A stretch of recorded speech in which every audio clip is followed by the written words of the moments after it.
I think the moment my marriage started quietly dying happened in my mother-in-law's kitchen while everyone else was laughing in the dining room. I was standing at the sink, scraping burnt sweet potatoes into the trash after spending 3 straight days cooking Thanksgiving dinner for 14 people who barely looked at me unless they needed something. The ceiling fan above me made this slow clicking sound every few seconds. Click, click, click. The dishwasher rattled under my feet while somebody in the living room turned the football game louder. I could hear forks scraping plates, ice clinking inside glasses, my sister-in-law Melanie laughing too hard at something Dean said. Then I heard her voice drift into the kitchen. "Well," she said, snickering softly, "at least Claire's useful for something." Everybody chuckled, even Ethan, not loudly, not cruelly, which somehow hurt worse. Then my husband said the sentence I still hear sometimes when the house gets quiet at night. "You know Claire," he said casually. "She likes taking care of things." I remember staring down at my hands sitting in cold dishwater and realizing something terrifying. After 7 years with his family, nobody in that house saw me as family anymore. I was infrastructure, the human version of electricity. Nobody notices it until it stops working. 3 months later, the Whitmore family completely fell apart, and somehow, Ethan blamed me for letting it happen. Back then, though, I still thought if I worked hard enough, loved hard enough, sacrificed enough, eventually they would love me the same way I loved them. That's the embarrassing part. I really believed patience could fix loneliness. By the time that Thanksgiving happened, I was 34 years old and working as an estate event coordinator in Savannah, Georgia. Most people hear that title and picture weddings or charity galas, but most of my work involved memorial receptions and complicated family gatherings where half relatives secretly hated each other while pretending everything was fine over catered shrimp and sweet tea. I was good at it because I understood tension. I understood a smooth conversations before they turned ugly, how to redirect emotions, how to keep people comfortable. I just didn't realize I'd started doing the exact same thing inside my own marriage. When Ethan and I first got married, he used to tell me I made his life feel peaceful.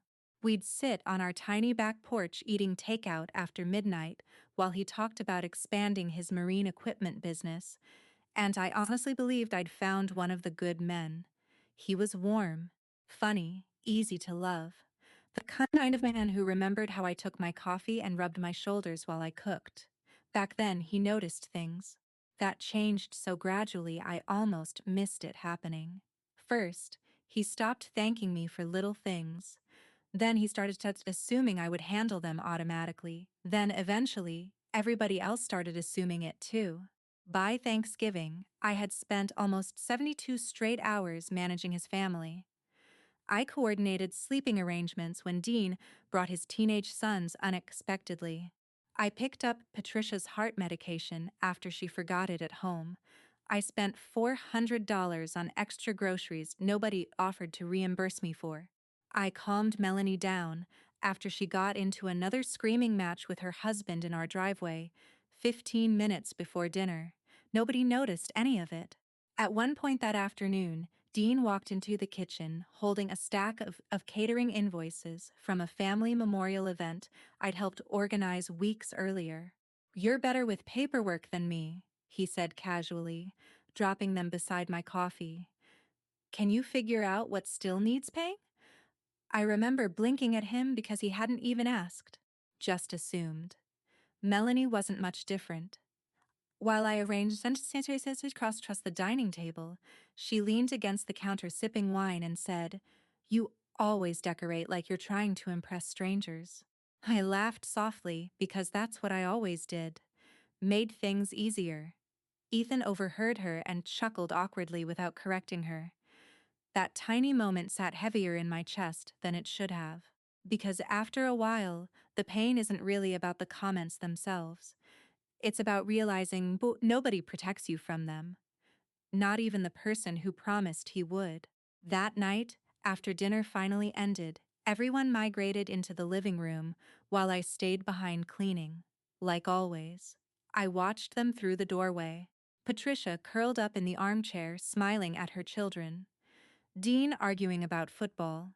Melanie scrolling through old family photos on her phone. And suddenly I noticed something strange.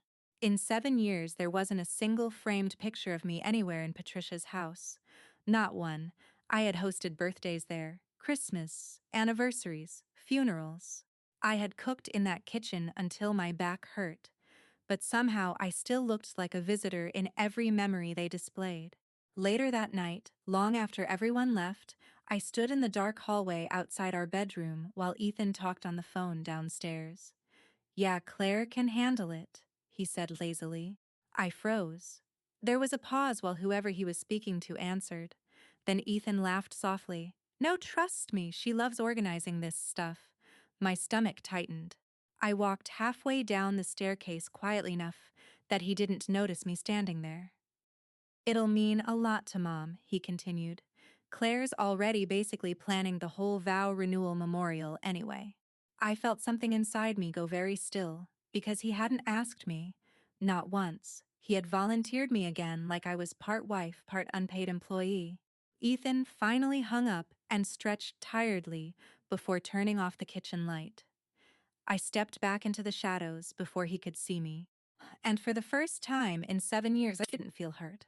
I felt tired. The kind of tired that starts changing a person before they even realize it. The next morning, I woke up with a migraine pressing behind my eyes and 3 missed calls from Patricia before 8 in the morning. I stared at my phone while sunlight crept through the bedroom curtains in thin pale stripes across the floor. Beside me, Ethan was still asleep, peaceful. One arm thrown over his pillow like the world had never once demanded too much from him. For a few seconds, I just sat there listening to his breathing and feeling something ugly settle inside my chest. Not anger, resentment, because exhaustion starts becoming dangerous when one person gets to rest inside the very life that's crushing somebody else.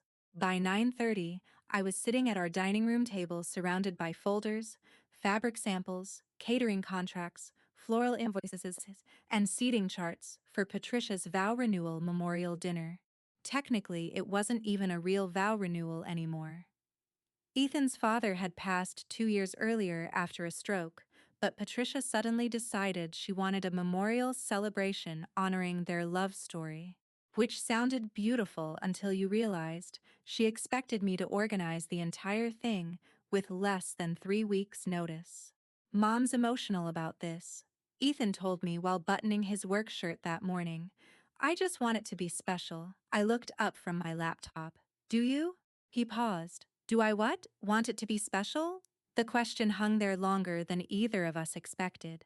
Finally, he sighed softly. "Claire, don't do this. Don't do this." Those 4 words had quietly become the slogan of our marriage. Don't bring up hard things. Don't ruin the mood. Don't make people uncomfortable. I lowered my eyes back to the spreadsheet. I'm not doing anything. That wasn't entirely true. I was disappearing. Slowly, quietly. And nobody noticed because disappearing was the one thing everyone in that family had trained me to do well. The memorial dinner consumed the next 2 weeks of my life. Patricia changed centerpiece colors 3 separate times after I'd already placed deposits. Melanie complained the venue looked too funeral-ish. Dean ignored every text about payment contributions until the final invoice arrived. Then suddenly everyone became confused about money.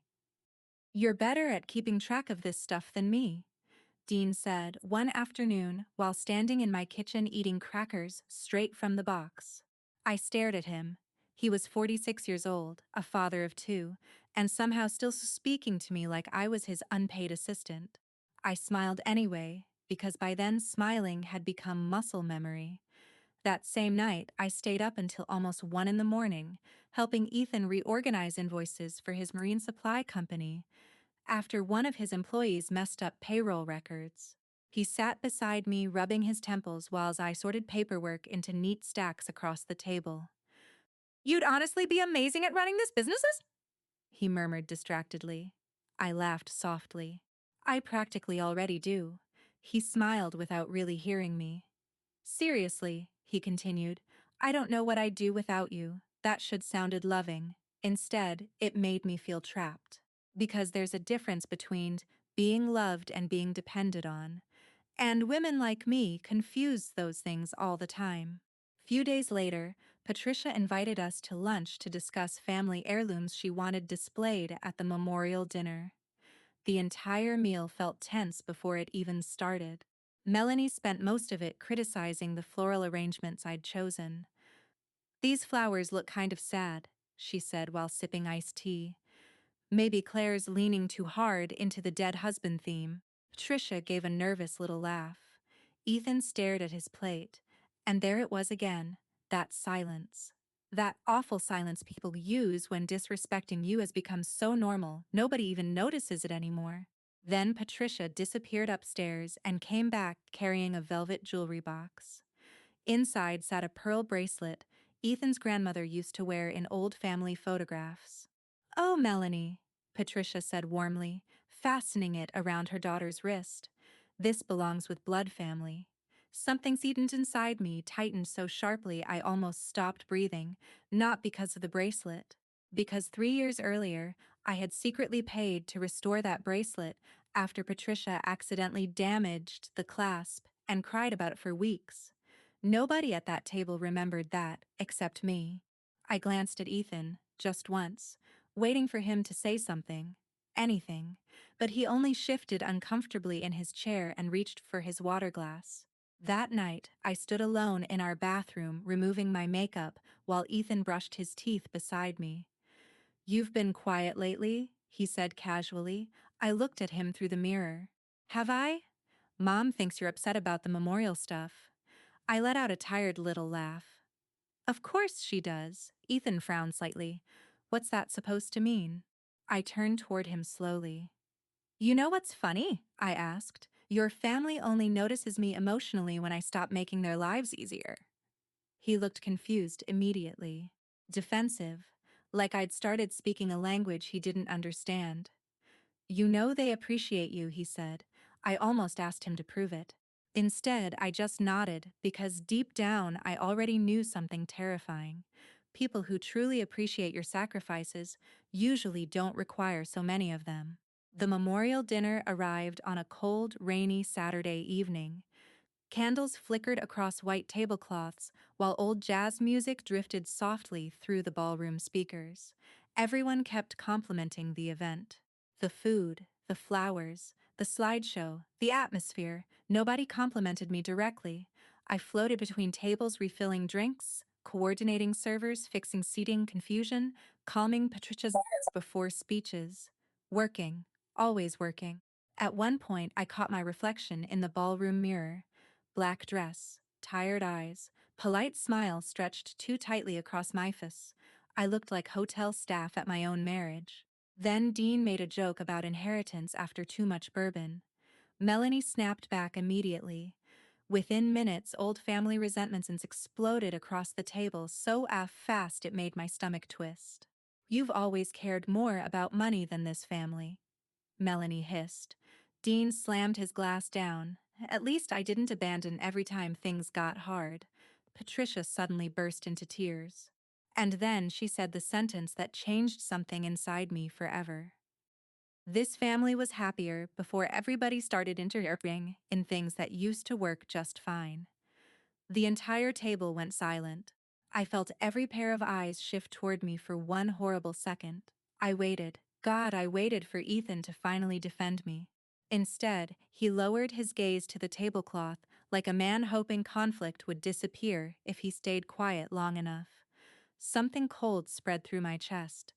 Not heartbreak anymore. Clarity. An hour later, I drove home alone through heavy Savannah rain while windshield wipers struggled against the storm. Mascara streaked beneath my eyes, hands tight around the steering wheel. And somewhere between one red light and the next, I finally allowed myself to think the thought I'd been avoiding for years. Maybe this family only worked because I kept volunteering to disappear inside it. The morning after the memorial dinner, I woke up on the living room couch with my neck aching and mascara still faintly smudged beneath my eyes. Gray dawn light leaked through the curtains. For a few seconds, I just sat there staring at the dining room. Half-deflated floral arrangements still sat crooked across the table. Empty wine glasses crowded the counter. Somebody had left crumpled napkins beside the sink. Normally, the sight would send me immediately into cleanup mode. Coffee first. Laundry started. Dishes washed. Damage controlled before anyone else woke up. Instead, I just sat there. The mess stayed exactly where it was. And that tiny decision scared me more than the fight itself. Because something inside me had gone quiet, not healed, not stronger, just tired in a way that felt dangerous. Upstairs, I heard Ethan moving around the bedroom, closet doors opening, shower running, life continuing normally. I pressed my palms against my knees and realized something almost laughable. If I disappeared for a week, this entire family would collapse like a beach house built too close to water. And somehow they still treated me like I was optional. Ethan came downstairs 20 minutes later, adjusting the cuffs of his work shirt.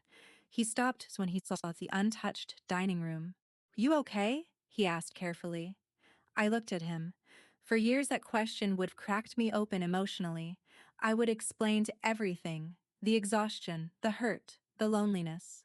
But suddenly, I didn't have energy left for translation anymore.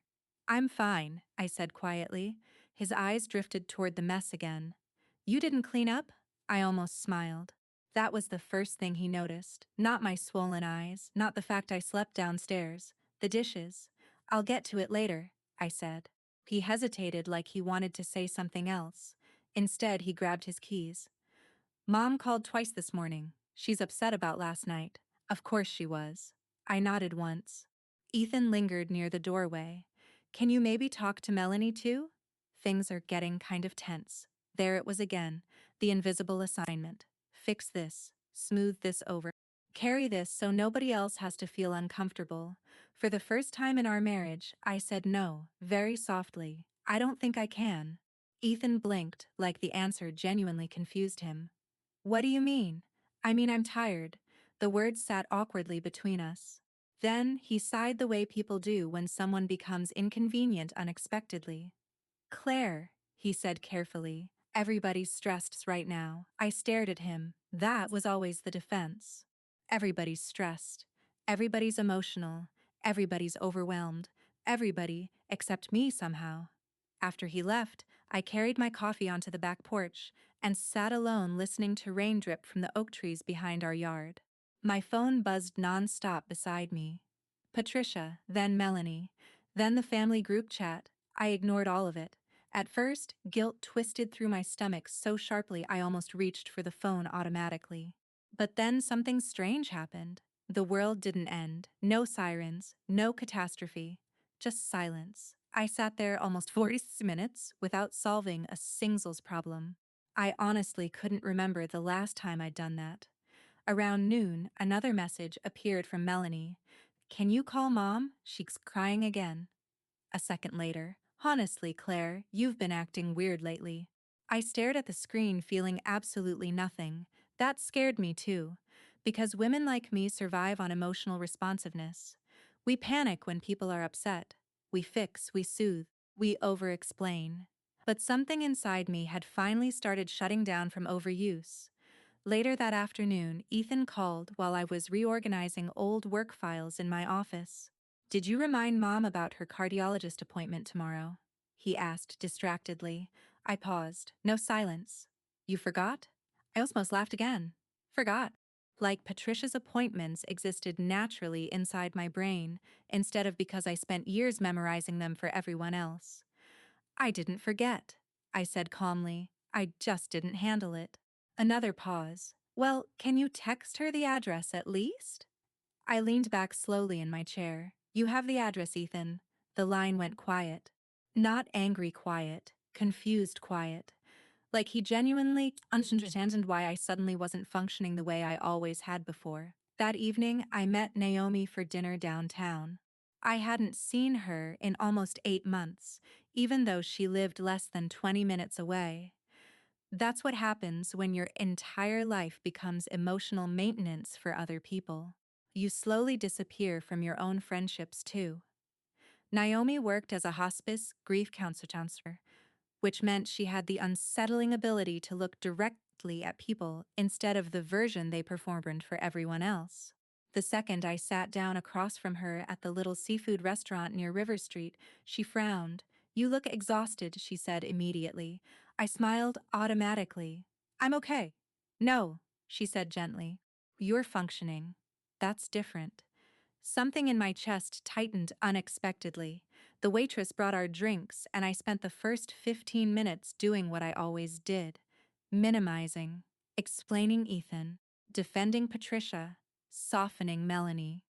Naomi listened to me until I finally stopped talking. Then she asked one question: "When's the last time somebody took care of you?" I opened my mouth. Nothing came out, because I honestly didn't know. Naomi leaned back in her chair slowly. "Claire," she said softly, "you don't sound like a wife when you talk about your marriage." I frowned. "What do you mean?" "You sound like crisis management." The words landed harder than I expected. I looked down at my untouched food. Outside the restaurant windows, tourists wandered through the rainy streets, laughing beneath umbrellas, while jazz music drifted faintly from somewhere by. Naomi lowered her voice. "You're not part of that family," she said carefully. "You're their emergency response system." I felt tears sting my eyes instantly. Not because she was cruel, because she was right. The drive home felt different after that. Like somebody had quietly turned on a light in a room I'd been stumbling through blind for years. That night I opened a separate savings account online while Ethan slept upstairs. My hands trembled slightly while typing. Not because I planned on leaving immediately, because for the first time in years I needed something that belonged only to me. 2 days later, I got an email from a luxury retreat company in Asheville, North Carolina. They'd seen my event portfolio online and wanted to interview me for a corporate retreat management position. I stared at the email for almost 10 full minutes. Asheville. Mountains instead of humidity, quiet instead of constant emotional noise. The idea felt so distant from my actual life it almost seemed ridiculous. Still, I saved the email. I didn't tell Ethan. Over the next week, small cracks started appearing everywhere in the Whitmore family. Dean forgot Patricia's prescription refill. Melanie missed a school deadline for her son because as nobody reminded her. Ethan showed up 40 minutes late to an important client dinner after double booking himself. The family group chat became a non-stop chain of confusion, passive-aggressive comments, and emotional chaos. And for once, I didn't step in. One evening, Melanie finally snapped. "You've changed lately." I stared at the message while standing in the grocery store's checkout line. Then another appeared. "Mom says you barely answer her anymore." Then, "Are you mad at us or something?" The strangest part? Nobody asked whether I was okay, only whether I was still useful. That same night, walked downstairs around midnight for a glass of water and froze halfway through the hallway when I heard Ethan talking quietly in the kitchen with Dean. "I honestly don't know how she keeps all this running all the time," Ethan admitted tiredly. Dean laughed softly. "Guess you're lucky she likes taking care of everybody." There was a pause.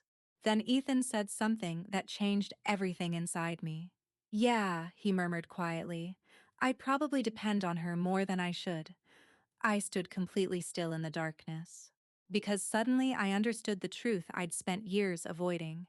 He knew. He had always known. Not fully. Not deeply enough. But enough. Enough to see how much I carried. Enough to notice I held everything together. He just never believed it was hurting me badly enough to matter. I went upstairs without making a sound. Then I pulled my suitcase out of the closet for the Asheville Retreat Conference the following weekend. And for the first time in 7 years, I packed without feeling guilty for leaving. The first morning in Asheville, I woke up automatically reaching for my phone before my eyes were even fully open. For one panicked second, I expected disaster. Missed calls, emergency texts, some new family crisis waiting for me before sunrise.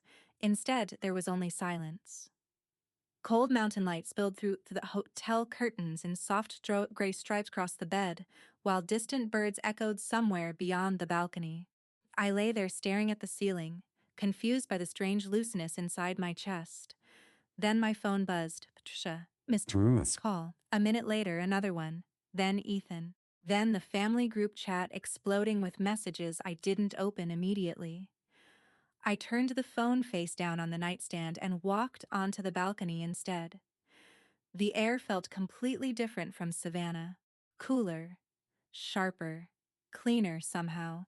Fog rolled softly across the Blue Ridge Mountains while people wandered quietly along the walks below, carrying coffee cups and wearing sweaters against the morning cold. Nobody here knew me as the woman who fixed everything. I wrapped my cardigan tighter around myself and suddenly realized my shoulders didn't hurt. That alone almost made me cry. Back home, tension started unraveling faster than I think any of them expected. By noon, Ethan finally reached me. Mom missed her cardiologist appointment, he said immediately after I answered. No hello. No, this was your flight. I closed my eyes briefly. What happened? She thought it was tomorrow. I leaned against the balcony railing. Did nobody check the calendar? Silence. Then Ethan sighed heavily. Claire, can you just send me the office address? I can reschedule it. You have the address, I almost said again. Instead, I quietly opened my email and forwarded the information without another word. After we hung up, I stared at the mountains for a long time. The strangest part wasn't that everything was falling apart without me. It was how quickly everyone expected me to keep saving them from another state. That afternoon, I attended the retreat orientation inside a beautiful old stone lodge overlooking the hills. People smiled when they spoke to me there. Not politely, not because they needed something, just normally. One woman complimented the event materials I designed and asked if I'd always worked in hospitality coordination. When I explained memorial event planning, she touched my arm gently and said, "That kind of work takes a very emotionally strong person." The comment hit me harder than it should have, because nobody in my actual life ever described me that way. Useful, reliable, organized, sure, but never strong. That night, I slept almost 9 uninterrupted hours for the first time in years. No anxiety dreams, no midnight panic checking my phone, no lying awake mentally tracking everybody else's responsibilities. I woke up the next morning feeling disoriented by rest itself. Meanwhile, Savannah kept unraveling. Dean forgot to pay Patricia's utility bill. Melanie got into another screaming match with her estranged husband after missing their son's school conference. Ethan accidentally emailed incomplete financial paperwork to one of his largest marine supply clients because I wasn't there proofreading everything at midnight beside him anymore. The family group chat became absolute chaos. Mom needs someone to pick up prescriptions. Who was supposed to call the plumber? Did anyone confirm dinner Sunday? Why is nobody answering me? At one point, Melanie sent, "I swear this family completely falls apart when Claire disappears." I stared at the message for a long moment. Then I locked my phone without responding, because for the first time, I finally understood something terrifying. The Whitmores didn't love stability. They loved have they absorb instability for them. By the third day, Ethan sounded exhausted every time we spoke. I could hear it in the way he exhaled between sentences now, the shortness in his voice, the constant distraction. One evening, he called while I was walking through downtown Asheville after dinner. I had to leave work early because Mom got stranded outside her clinic, he muttered tiredly. I stopped walking. What do you mean, stranded? She thought Dean was picking her up. Dean thought Melanie was doing it. Nobody communicated. I closed my eyes slowly. For years I had coordinated every detail because nobody else bothered to. Not because I enjoyed control. Because if I didn't, things collapsed. I'm sorry, I said quietly. Ethan laughed once under his breath. Not angry, just defeated. Mom said you never used to let stuff like this happen. The sentence hung heavily between us. I leaned against a brick storefront while tourists passed around me laughing softly beneath hanging string lights. For the first time in years, I didn't immediately rush to defend myself, because deep down, Patricia was right. I never used to let things happen. I prevented disasters constantly before anyone else even noticed they were possible. And somehow, that labor had become so invisible, nobody understood what life looked like without it. The next morning, Naomi called while I sat alone in a coffee shop overlooking the mountains. "You sound calmer," she said almost immediately. I wrapped both hands around my coffee cup. "I slept through the night." There was a pause. Then Naomi said quietly, "That's not a small thing, Claire." Outside the cafe window, people walked slowly through the chilly morning carrying shopping bags and newspapers. Normal lives, normal peace. "I feel guilty," I admitted softly. "Everything back home is a mess." Naomi was quiet for a second. Then she asked, "If your absence destroys an entire family system, was it ever actually healthy to begin with?" I had no answer for that. That afternoon, I ignored my phone for almost 4 straight hours during retreat workshops, and something unbelievable happened. I enjoyed myself, not performatively, not while secretly managing other people's emotions in the background. Actually enjoyed myself. I laughed during dinner, took notes enthusiastically, walked through a bookstore afterward without checking my messages every 30 seconds. It felt like meeting an older version of myself I thought had disappeared years ago. Then came the grocery store breakdown. Ethan called close to midnight. At first, I almost didn't answer because I was already half asleep. But something in me shifted when I heard his voice. He sounded smaller somehow. "I lost it tonight," he admitted quietly. I sat up slowly in bed. "What happened?" There was a long silence. Then he exhaled shakily. "I was at the grocery store trying to get stuff for Mom and dinner and work tomorrow, and Melanie kept texting me, and Dean needed money, and my card declined because I forgot the transfer schedule, and—" His voice cracked slightly. "I just stood there, Claire." I closed my eyes. Fluorescent grocery store lights flashed vividly through my mind. Crowded checkout lanes, phones buzzing endlessly. The suffocating feeling of everyone needing something from you at once. I knew that feeling intimately because I had lived beside it for years. "I'm sorry," he whispered suddenly. That caught me off guard. "For what?" Another silence. Then finally, "I didn't realize how much you were carrying all the time." Tears burned unexpectedly behind my eyes, not because he finally understood, because it had taken my absence for him to see it. Later that night, after we hung up, I stood alone on the hotel balcony, wrapped in a blanket watching darkness settle across the mountains. My phone remained still in my hand. Back home, Ethan was sitting alone inside the life I had spent years protecting him from. And for the first time in our marriage, I didn't rush to rescue him from it. By the time I drove back into Savannah, the city felt unfamiliar in a way I couldn't explain. The air was thick with coastal humidity again, and dark clouds hung low over the streets, while windshield wipers dragged slowly across the glass. Normally, coming home after any trip meant immediate anxiety. Laundry waiting, schedules behind, Patricia needing something, Ethan overwhelmed. 100 invisible responsibilities already sprinting toward me before I'd even unpacked my suitcase. This time, I felt strangely calm, not happy, just distant enough from the chaos to finally see it clearly.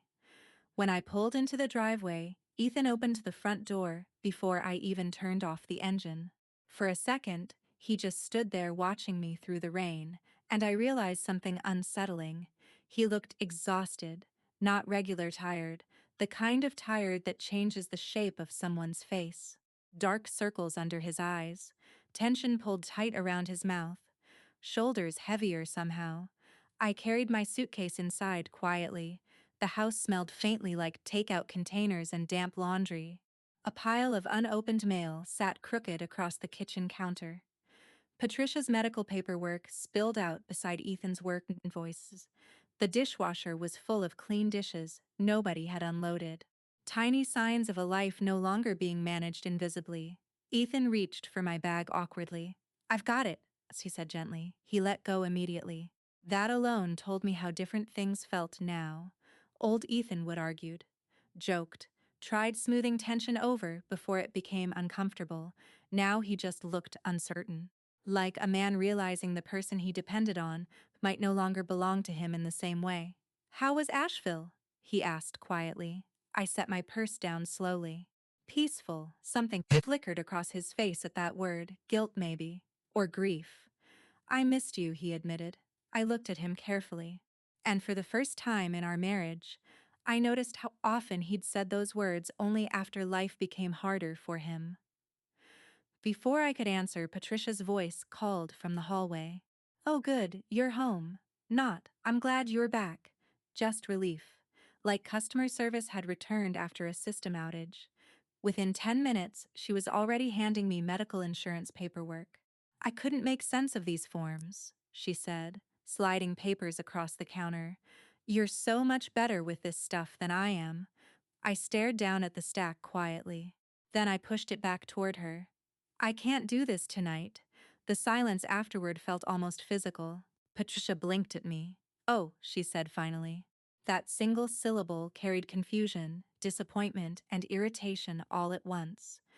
Because nobody in that family was used to hearing ins limits from me. That evening, Ethan suggested a family dinner to clear the air. The phrase alone exhausted me. Still, I agreed. Mostly because I was tired of pretending everything wasn't broken. Dinner felt tense from the beginning. Melanie barely looked at me while picking at her salad. Dean kept checking his phone.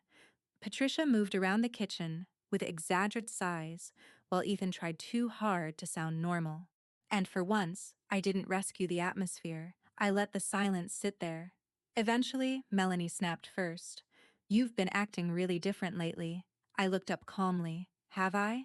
Yes, she said immediately. You disappeared for almost a week while everything here was falling apart.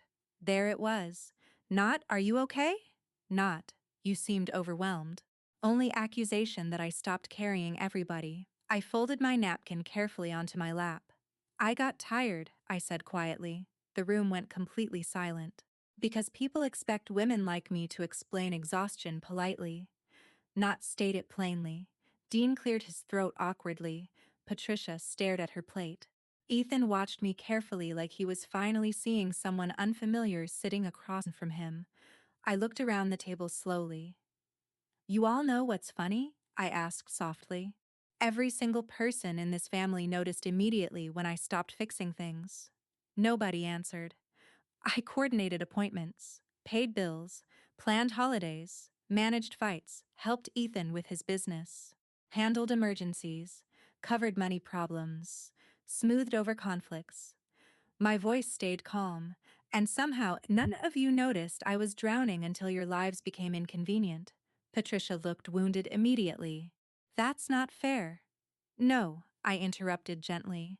What wasn't fair was spending 7 years earning my place in this family through exhaustion. The room froze, because I had never spoken like that before. Dean rubbed a hand over his face suddenly. Wait, he said slowly. You paid some of Mom's bills yourself? I gave a tired shrug. Sometimes. His expression shifted into something that almost looked shame. Beside me, Ethan sat completely still. Then quietly, he said the words I think he'd been avoiding his entire life. I knew you handled a lot, he admitted. He stopped. You just what? I asked softly. He swallowed hard. I thought because you were good at it, it wasn't hurting you that badly. The honesty in that sentence hurt more than denial ever could. Because he wasn't lying. That was the tragedy.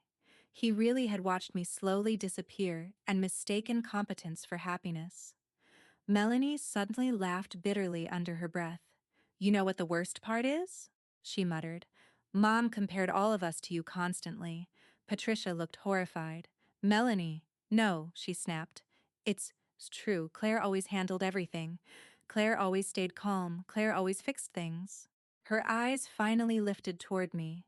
I think I hated you sometimes because everybody depended on you more than they depended on us. I stared at her in shock. Not because she admitted resentment, because underneath it I heard something sadder. Fear. The family hadn't just used me, they'd built themselves around me. And now nobody knew how to function without the woman they never properly valued.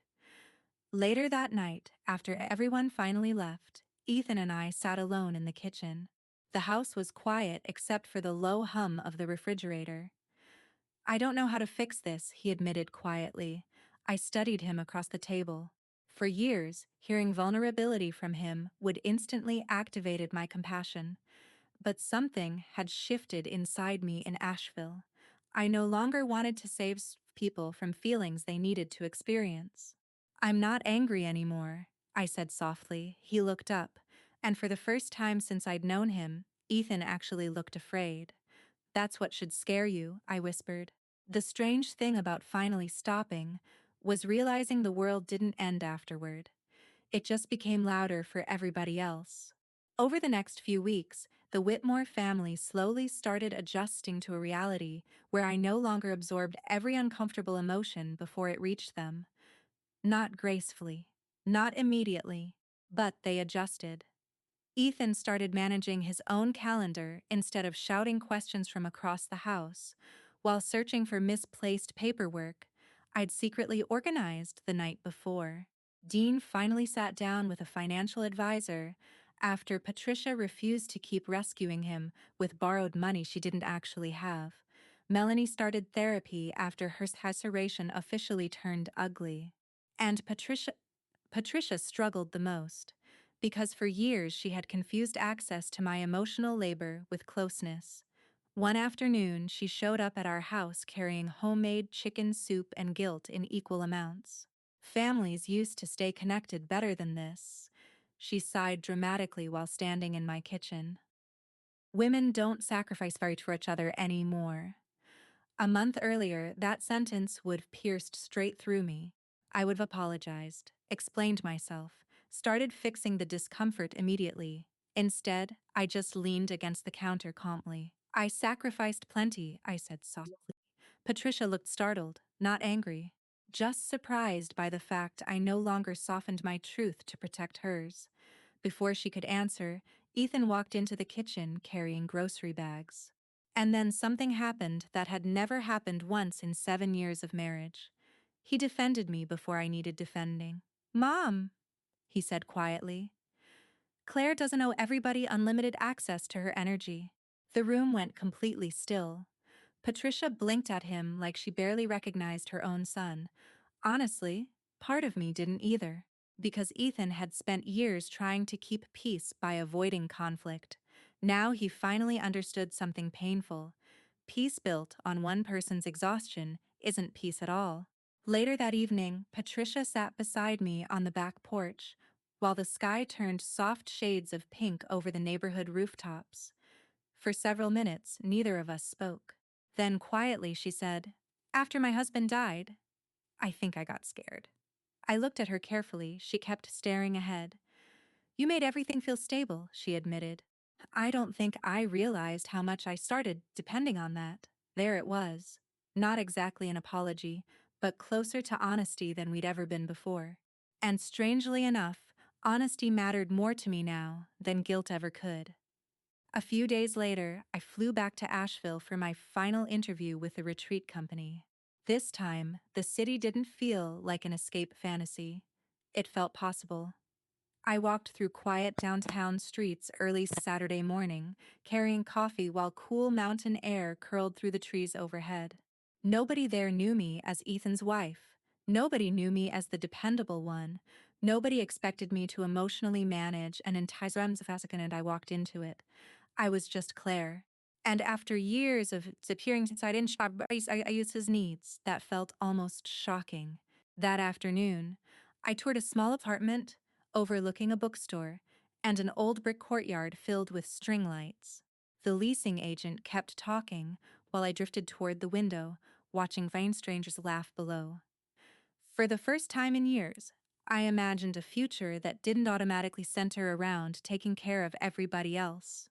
Not because I stopped loving people, because I finally started including myself in the definition of a person worth caring for.